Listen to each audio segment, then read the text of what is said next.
Modernity is described as currency, presentness, a state of new and now, young and today. The past is considered old, bygone and antique, fossilized by time and aged by forwardness. We understand history as our before, the preceding antiquation to our present.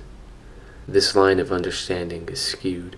It defies its own definition of age, which is the length of time something has existed.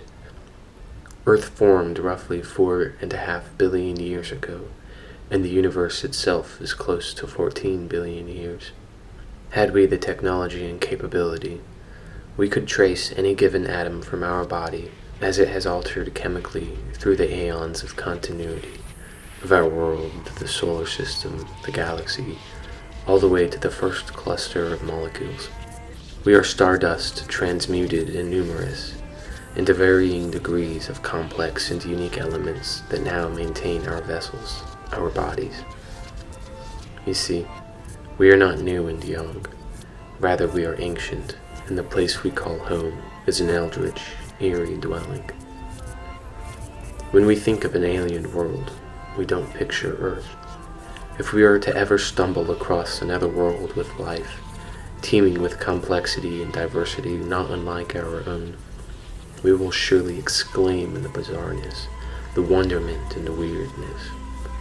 For any planet to cultivate complex ecosystems, it must endure time so unfathomably long that we cannot truly picture the scope and scale of. If something is aged beyond comprehension, then surely and truly it must consist of primal forces far from natural. A floating rock birthed from a chaogenous universe, spinning ominously in the dark void, isolated by an endless cold with nothing but the grotesqueness of living and dying organisms populating its surface. An earth from which its very own underground spawns twisting, mangled, malformed, arboreal sentinels, ever reaching to the heavens and ever watchful of the lands and ever sworn as thonic keepers of the world. Oceans whose depths prove darker than the most distant corners of the cosmos. A pocket of the universe as deadly as a seething collapse arm. Yet where even here in the bottom of the seas does life still survive? What terrible and strange creatures must dwell there so as to live in that most remote of abysses? In every individual creature and organism lay a history of the entire world, as seen through the recycled and evolved particles. Composing us is the same water that dinosaurs drank from, the same rain that fell on the still burning earth when the oceans first formed. Water that has been in the highest clouds and the deepest caves. Water that has been in trees and bugs, the tiniest bacterium and the greatest whales. Trace back every particle of water in you and to be amazed at the myriad of existences those particles have seen. This world is ancient. It has lived for billions of years. What is alive today is the descendants of the youngest alive, unevolved and non-diverse organisms, that through eras and epochs have aged and antiqued. What is current is not novel. What is current is unfathomably old and unspeakably terrifying. There are horrors old as time, entities, beings, forces, things that are inexplicable, living for millennia. This is the concept of ancience. Through ceaseless learning and evolving, the same electromagnets, the same morphic fields, the same water, have cultivated an intelligence beyond the sum of the parts. So advanced is the world that such a mathematical impossibility becomes the reality of everyday functions. Such concepts are barely graspable by us. So what lies beyond that? Concepts and habits of the universe and of the world so strange and unknowable, bizarre and curious, so macabre and formless as to conceive even the notion of insanity. That this world in its long age can develop oh so complexities of brains and minds, bafflingly cunning, and continue to develop until that mind goes mad, and from that madness does profit an odd array of knowledge and perception. Madness, then, is another part that adds to the whole disproportionately of its own worth.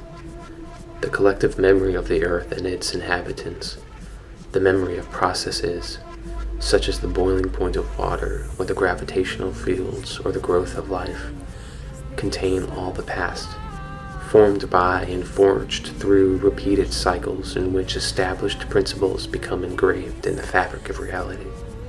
The tapestry of the universe is subject to a change wrought by those that live inside and of it, a source of malignant horror that fails to honor its own entropic predilections.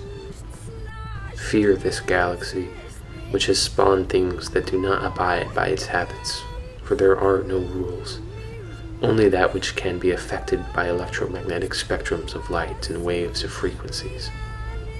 Be mindful not to seek the ancients, for awakening the primordial old will lead to ruin and despair.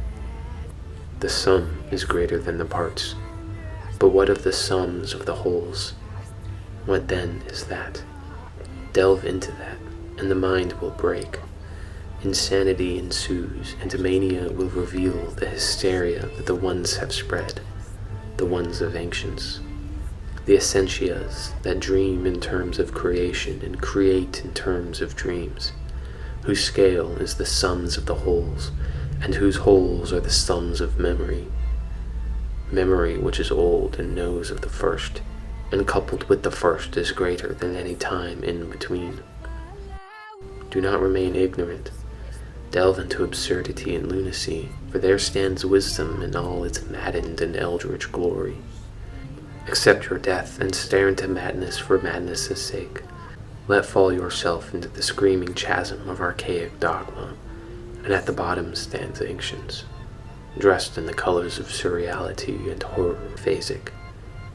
Smile and there is bliss, laugh and there is ecstasy, but quiver and there is oblivion.